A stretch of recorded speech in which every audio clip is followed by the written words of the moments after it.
देखिए, पढ़ाई का क्या है, कंसिस्टेंसी बहुत इंपॉर्टेंट है। अब कंसिस्टेंसी से पढ़ते रहें और फोकस ज़रूर लाया पढ़े। मतलब कुछ ऐसा ना हो कि जैसे आप एक दिन पूरा 12-13 घंटा पढ़ लिया, अगले दिन पढ़े ही ना। तो मम्मी मुझे हमेशा मोटिवेट करते रहती थी। मतलब मेरी पर्सनल मोटिवेटर तो मम्मी ही थी। सही बात है मतलब मैं कहना चाहूँगा कि जो तुमको डिमोटिवेट कर रहा है उससे दूर रहो बस। जी।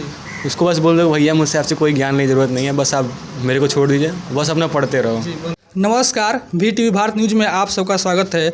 और आज हम उपस्थित हैं श्री दीपू पांडे जी के कोचिंग सेंटर पर, और हमारे साथ हैं कि एक ऐसे होनहार युवा जो इतनी कम उम्र में अपने संघर्षों के बदौलत, परिश्रम के दम पर एक नया मुकाम हासिल किया है और अपने गांव समाज सहित पूरे कुशीनगर जनपद का नाम रोशन किया है। आप देख सकते हैं हमारे साथ हैं दिव्यांशु राय। IIT 2025 में चयनित होकर अपने प्रतिभा का लोहा मनवाया है। हमारे साथ हैं दिव्यांशु राय, जो लतवा मुरलीधर के निवासी हैं, तमकुहीराज थाना क्षेत्र के।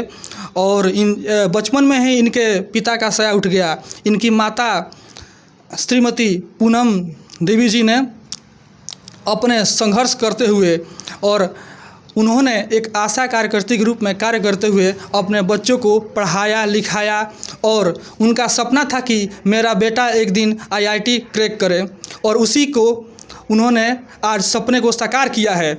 और हमारे साथ हैं दिव्यांशु राय, जिनसे हम जानना चाहेंगे कि पहले बहुत स्वागत है आपका। धन्यवाद। और सबसे पहले आप अपने सफलता के बारे में बताएं, कैसे आपने शुरुआत किया और कैसे आपके मन में इच्छा जाए कि मैं इस क्षेत्र में आऊं और सफलता हासिल करूं।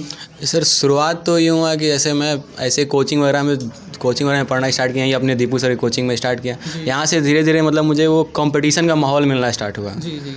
तो यहाँ सर ने बहुत सपोर्ट किया कि मतलब कंपटीशन का माहौल है, तुम जाओ कंपटीशन की तैयारी करो, जो भी होगा सर सपोर्ट करेंगे, ऐसा बोला सर ने। कौन कौन क्लास आपने यहाँ से पढ़ा? मैंने यहाँ से 5th से स्टार्ट किया, मतलब 5th 6th 7 8 यहाँ पढ़ा। फिर यहाँ से मैं गोरखपुर चला गया पढ़ने के लिए। जी, जैसा बता रहे हैं कि इनके प्रथम गुरु श्री दीपू पांडे जी हैं, जिन्होंने 5 6 7 8 क्लासों में पढ़ाया और उन्हें प्रेरणा दिया कि आप जो है, आपके अंदर प्रतिभा है और आप एक दिन IIT क्रैक कर सकते हैं। और यही बात इनके मन में बैठ गया और उसी ध्येय को लेकर उन्होंने निरंतर संघर्ष जारी रखा। फिर उसके बाद से आपने आगे पढ़ाई कहाँ की? 9th पढ़ाई में गोरखपुर गया था। 9th 10th 11th 12 गोरखपुर में पढ़ा था। उसके बाद से आपने तैयारी किया? नहीं, से तैयारी में 11th का स्टार्ट, मतलब 11th की इक्विवेलेंट में स्टार्ट कर दिया। तो क्या आपने प्रथम बार में ही ये हासिल किया है? जी, फर्स्ट अटैम्प्ट है। जी, देखिए, अपने आप में बहुत ही अद्वितीय और अनोखा बात है कि इन्होंने प्रथम प्रयास में ही यह सफलता प्राप्त किया है।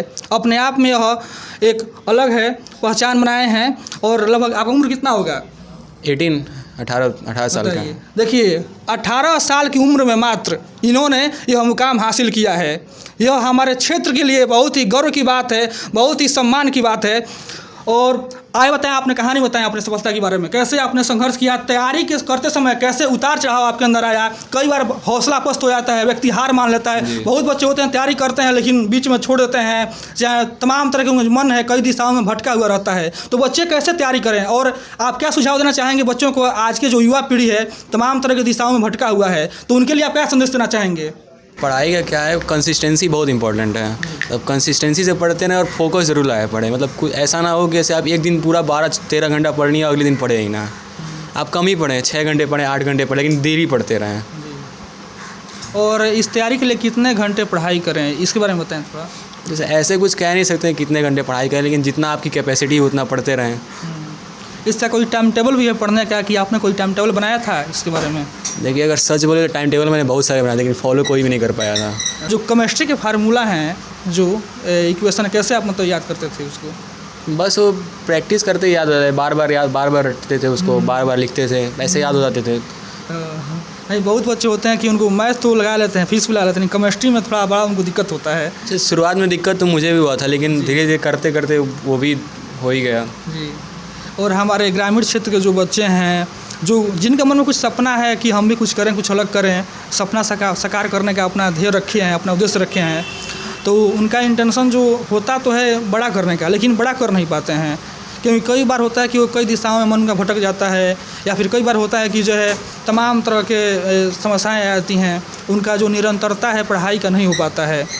तो जो आज का जो युवा पीढ़ी है, उसको आप क्या संदेश देना चाहेंगे कि वो जो लक्ष्य रखा है उसके लिए कितना वो प्रयत्न करे, प्रयास करे? बताएं कुछ। बस ये है कि प्रयास करते रहें और एक चीज़ जो है मतलब मैं कहना चाहूँगा कि जो तुमको डिमोटिवेट कर रहा है उससे दूर रहो बस। जी उसको बस बोल दो भैया मुझसे आपसे कोई ज्ञान की ज़रूरत नहीं है, बस आप मेरे को छोड़ दीजिए, बस अपना पढ़ते रहो। जी बहुत सही। अगर पढ़ रहा है मेहनत कर रहा है आदमी तो कुछ ना कुछ तो हो ही जाएगा। कोई ज़रूरी नहीं है कि वो उतना ही पहुँचे, लेकिन कुछ ना कुछ तो हो ही जाएगा अपने लिए, हाँ सही। क्योंकि भगवान देख रहे हैं। अगर मेहनत की है तो कुछ ना कुछ देंगे भगवान। जी बिल्कुल। और जैसा कि आप जो है बचपन में पिताजी का साया उठ गया सर से, तो माताजी ने आपके लिए बहुत संघर्ष किया और आपको पढ़ाया लिखाया, तो अपने माताजी के लिए क्या कहना चाहेंगे आप? मम्मी ने तो पूरा सपोर्ट किया है। मम्मी के दम पे तो मैं यहाँ पहुँच पाया हूँ। जो भी है मैं सफलता से तो मम्मी को ही जाता है। और ऐसा भी था कि मतलब मेरे को कहीं भी कोई भी दिक्कत होती थी, जैसे मैं से पढ़ाई करते वक्त थोड़ी डिमोटिवेशन होती थी, मम्मी को कॉल करता है, मम्मी ऐसा है मेरे साथ ये हो रहा है, तो मम्मी मुझे हमेशा मोटिवेट करते रहते थे। मतलब मेरी पर्सनल मोटिवेटर तो मम्मी ही थी। सही बात है।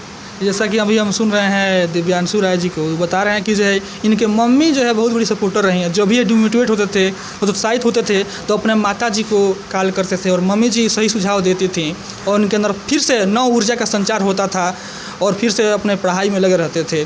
तो वास्तव में पहला गुरु माता ही होती हैं बच्चे के लिए। तो इन मम्मी ने बहुत ही माने अहम भूमिका निभाया है। माने माता जी के बारे में हम शब्दों में नहीं कह सकते हैं। हमारे पास शब्द नहीं है या फिर इनके पास शब्द नहीं है कि अपने माता जी का प्रशंसा या बड़ाई कर सकें, क्योंकि जिस परिवार से पिता का साया उठ गया और माता जी ने अपने दम पर एक आशा कार्यकर्ता के रूप में काम किया, अपने बच्चों को पढ़ाया लिखाया और पूरे परिवार का जिम्मेदारी का निर्वहन किया, यह अपने आप में अद्वितीय बात है। क्योंकि जो है परिस्थितियाँ सबके साथ एक समान नहीं होती है, लेकिन यह अपने आप में अनोखा कहानी है दिव्यांशु राय जी का। मतलब मेरा लक्ष्य तो यही था कि देश के विकास के लिए काम करें, लेकिन अब वैसे मतलब मुझे जहाँ तक मैंने सोचा है कि अपने से ग्रामीण क्षेत्र में जितने मेरे ऐसे बच्चे हैं जो कुछ पढ़ना चाहते हैं, कुछ बनना चाहते हैं, उनको मैं सपोर्ट करने की पूरी प्रयत्न करूँगा। जी बहुत बहुत धन्यवाद आपका। जैसा कि अभी हम सुन रहे थे दिव्यांशु राय जी को, बताया कि जो बच्चे आर्थिक रूप से कमज़ोर हैं, जो कुछ बनना चाहते हैं, अपने जीवन कुछ करना चाहते हैं, उनको भी ये सपोर्ट करेंगे। तो वास्तव में जो है किसी दूसरे का दर्द समझने वाले व्यक्ति हैं, अपने आप में महान शख्सियतें हैं। इसी के साथ सभी को धन्यवाद। फिर हम प्रस्तुत होंगे किसी अगली श्रृंखला में, अगली कड़ी में एक नई कहानी के साथ। सबको धन्यवाद।